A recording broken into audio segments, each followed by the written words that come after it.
Hi viewers, welcome to our channel. ప్రస్తుతం మనతో పాటు దాము బాలాజీ గారు, సీనియర్ జర్నలిస్ట్, వారితో ఒకసారి మాట్లాడదాం. సార్ నమస్కారం సార్. నమస్తే. సార్, పుష్ప 2 రిలీజ్ కు దగ్గర పడుతున్న వేళ కొన్ని వివాదాలు కూడా ఈ సినిమా చుట్టూ, అల్లు అర్జున్ గారి చుట్టూ తిరుగుతున్నాయి సార్. అల్లు అర్జున్ గారు ఆర్మీని అవమానించారని చెప్పేసి, ఆయన మీద కేసు నమోదు చేయాలని చెప్పేసి పోలీస్ స్టేషన్ లో ఫిర్యాదు చేశారు సార్. అసలు అల్లు అర్జున్ గారు ఏంటి, ఆర్మీని అవమానించడం ఏంటి అని చెప్పేసి వాపోతున్నారు ఆయన ఫ్యాన్స్. అసలు ఏం జరిగింది, ఎవరు కేసు పెట్టారు, మీరేం చెప్తారు? నిన్న కొంతమంది అంటే గ్రీన్ పీస్ ఎన్విరాన్మెంటల్ ఫౌండేషన్, తర్వాత వాటర్ హార్వెస్టింగ్ ఫౌండేషన్, దీని ప్రతినిధులు వెళ్ళి జవహర్ నగర్ పోలీస్ స్టేషన్లో అల్లు అర్జున్ మీద కంప్లైంట్ చేశారు. బైరి శ్రీనివాస్ గౌడ్ అని ఒక పేరు వచ్చింది. సో అతని ఆధ్వర్యంలో కొంతమంది వెళ్ళి కంప్లైంట్ చేశారు. వీళ్ళు కంప్లైంట్ చేసిన కారణం ఏంటంటే, అల్లు అర్జున్ తన అభిమానుల సంఘాలకి అభిమానులని పిలవడం బదులు ఆర్మీ ఉంది, నాకు అభిమానులు కాదు, నాకు ఒక పెద్ద ఆర్మీ ఉంది అని చాలాసార్లు ప్రకటించారు. అల్లు అర్జున్ ఆర్మీ అని వాళ్ళు పోస్టులు అన్ని పెట్టుకుంటున్నారు. ఇది భారతదేశ ఆర్మీని అవమానించడమే.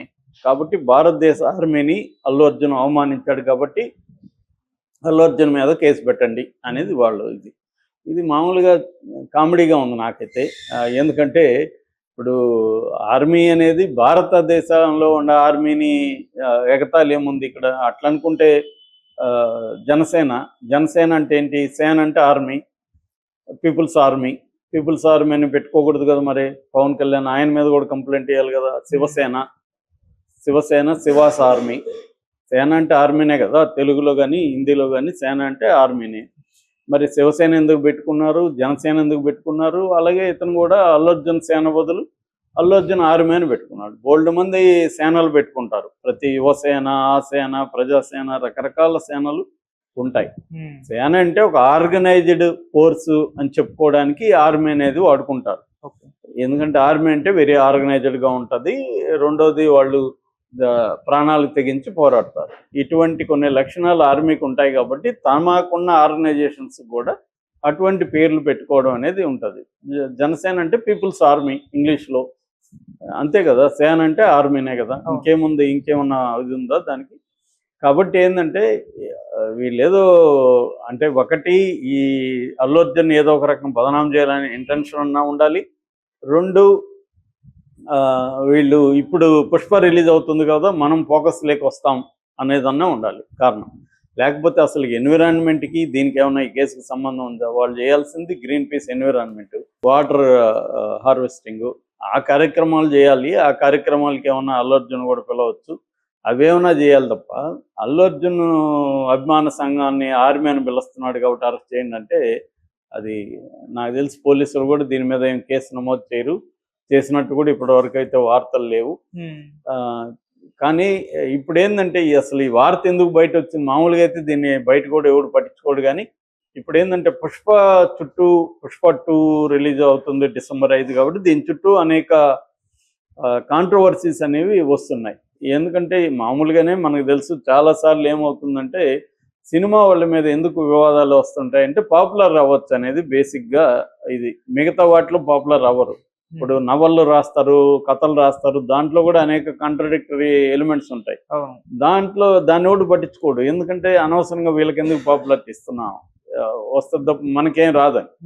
సో ఎప్పుడైతే సినిమాలు వస్తుంటాయో అందుకని వెతికి ఎక్కడో, అదేంటి మన నాగార్జున సినిమా మన్మధుడిలో ఉప్పర మీటింగ్ అంటాడు. అది ఉప్పర సంఘం వచ్చింది. అప్పటి వరకు అసలు ఉప్పర అనే కులం ఉందో లేదో కూడా వాళ్ళకి తెలియకపోతే ఆ రైటర్కి. మామూలుగా ఏదో వాడుతున్నారు, ఏంట్రా టైంపాస్ మీటింగ్ పెట్టుకున్నారు అనేది ఉప్పర మీటింగ్ అన్నారు. అది ఎలా వచ్చిందో ఎవడికి తెలీదు. అట్లాగే బాహుబలిలో కటిక చీకటి అంటే కటిక అనే ఒక కులం ఉందని కూడా రాజమౌళికి తెలియకపోవచ్చు. ఆ కటిక కులం వాళ్ళు రంగంలో దిగారు. ఇలాగే ఏంటంటే ఏదో ఒక కాంట్రవర్సీ మనం సినిమా చుట్టూ వస్తే దాని చుట్టూ మనం పాపులర్ అవ్వచ్చు అన్న ఒక యాంగిల్ ఎక్కువ కనబడుతుంది. ఇంకొక రెండో యాంగిల్ అంటే ఆ సినిమా వాళ్ళ చుట్టూ ఇప్పుడు వాల్మీకి అనే టైటిల్ పెట్టారని వాల్మీకి టైటిల్నే తీయించారు. వాల్మీకి అనేవాడు ఎవరో ఋషి. ఈ కులానికి వాల్మీకి సంబంధం ఉంటే మీరు ఇది చేసుకోండి, అంతేగాని వాల్మీకి మీద ఏమన్నా పేటెంట్ రైట్స్ ఉన్నాయా, ఎవరు వాడకూడదా? ఇట్లా సమస్యలు ఏంటంటే ఎవరు రాను ఇలా ఎక్కువైంది. ఈ ఇది ఎక్కువ అవడానికి ప్రధాన కారణం ఒకటి డబ్బులు, రెండు పవర్ చూపించాలి. నాకు ఒక ఎమ్మెల్యే చెప్పాడు అప్పట్లో, వాల్మీకి తీయకపోతే మేము ఒప్పుకోమని ప్రెజర్ చేస్తున్నారు, ఈయనకి ఇష్టం లేకపోయినా తీయించాల్సి వచ్చింది. ఎందుకంటే ఈయన తీయకపోతే ఇంకొక వాల్మీకి లీడర్ ఒక ఆయన దాన్ని క్యాష్ చేసుకుంటాడు. అంటే నేను చూడు మీ వాల్మీకుల కోసం పోరాడాను. ఇది ఈ రాజకీయ ప్రయోజనాల కోసం ఇవి చేస్తారు. కొంతమంది డబ్బుల కోసం చేస్తారు. బెదిరిస్తే ఇప్పుడు సినిమా రిలీజ్ అవ్వాలి, టైటిల్ తీయమని గొడవ చేస్తే వాడు ఏం చేయాలి, సరే వీడికి కొంత డబ్బులు ఇచ్చి నువ్వు సైలెంట్గా ఉంటారా బాబు అని చెప్పాలి. సో డబ్బులు వస్తాయి.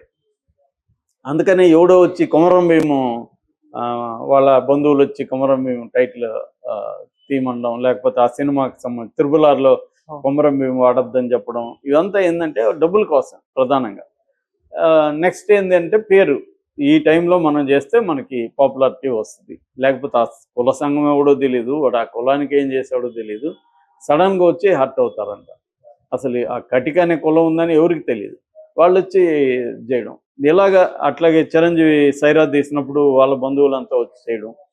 సో ఇది అప్పటి వరకు ఎవరు పట్టించుకోరు. ఇప్పుడు అల్లూరి సీతారామరాజు వాళ్ళ బంధువులు ఎవరున్నారో వాళ్ళు ఎందుకు సడన్గా హర్ట్ అవుతారో తెలియదు. అంటే ఈ మనోభావాల హర్ట్ అనేది ఒక పెద్ద కామెడీ వ్యవహారం. ఎవడి మనోభావాలు ఎప్పుడు ఎందుకు హర్ట్ అవుతాయో ఎవడికి తెలియదు. సో ఈ యాంగిల్లో వీళ్ళు ఏదో చేసుంటారు తప్ప దానికి అల్లు అర్జున్ ఆర్మీకి ఏం సంబంధం లేదు. అల్లు అర్జున్ వాళ్ళకు నా అభిమానులే కాదు, ఒక ఆర్మీ లాగానే ఎందుకు చెప్పుకుంటా అంటే వాళ్ళు వెరీ స్ట్రాంగ్గా ఉంటారు, ఆర్గనైజ్డ్గా ఉంటారు, నా కోసం ప్రారంభిస్తారు అన్న అర్థంలో ఆయన చెప్పాడు. రెండోది ప్రతి హీరో కూడా యూనిక్గా తనకంటూ ఒక డిఫరెంట్ ఇది కోరుకుంటాడు. ఒక డిఫరెంట్ బిరుదు, ఐకాన్ స్టార్ అని ఈయన పెట్టుకున్నాడు. అట్లా ఒక్కొక్క బిరుదు ఒక యునిక్, అది రాగానే అల్లు అర్జున్ గుర్తొచ్చే విధంగా అల్లు ఆర్మీ అనేది కూడా కలిసి వచ్చింది. అట్లా Allu Arjun army triple A అక్కడ కలిసి వచ్చింది. సో అలాగా పెట్టుకోవడానికి వాళ్ళు ఏదో ట్రై చేస్తారు తప్ప అల్లు అర్జున్కి ఎందుకు ఇండియన్ ఆర్మీని అవమానించే ఉద్దేశం ఉంటుంది? ఆయనకేం పని లేదా? ఇండియన్ ఆర్మీని ఎందుకు ఆయన అవమానిస్తాడు? కాబట్టి ఇదంతా ఏంటంటే పూలిష్ వ్యవహారం తప్ప ఇంకోటి కాదు. దీనివల్ల ఏమీ జరగదు, అల్లు అర్జున్కి వచ్చే నష్టం లేదు. అల్లు అర్జున్కి కూడా కొంత ఉపయోగం, ఇంకొంత మీడియాలో ఉంటాడు. పుష్పకి అది ఉపయోగమే, పబ్లిసిటీ. అంటే ఇటువంటి మేజర్ క్లాష్ వివాదాలు అయితే ఒక్కొక్కసారి సినిమాకి కూడా ఇబ్బంది, కానీ ఇది మేజర్ వివాదం ఏం కాదు. అంటే అల్లు అర్జున్ పుష్ప 2కి అనేక రకాల ఇబ్బందులు పెడుతున్నారు, దాన్ని వాళ్ళు కూడా జాగ్రత్తగా డీల్ చేసుకుంటూ వెళ్తున్నారు. రీసెంట్గా రేవంత్ రెడ్డి కూడా అల్లు అర్జున్ అప్రిషియేట్ చేశాడు. డ్రగ్స్ సంబంధించి అల్లు అర్జున్ ఒక వీడియో చేశాడని, ఇలాగా అల్లు అర్జున్ని పేరు పెట్టి మరి అభినందించాడు రేవంత్ రెడ్డి. ఇలాగ అందరూ చేయండి అని కూడా చెప్పాడు. సో ఇలాగా అల్లు అర్జున్ కూడా ఏంటంటే వాళ్ళకి క్లారిటీ ఉంటుంది, వాళ్ళు వివాదాలు ఏ వస్తే ఎలా డీల్ చేయాలనేది వాళ్ళకి కూడా ఐడియా ఉంటుంది. బట్ కొన్ని వివాదాలు తప్పు, ఇలాంటి సినిమాలు రిలీజ్ చేస్తున్నప్పుడు తప్పవు. ఆల్రెడీ ఇది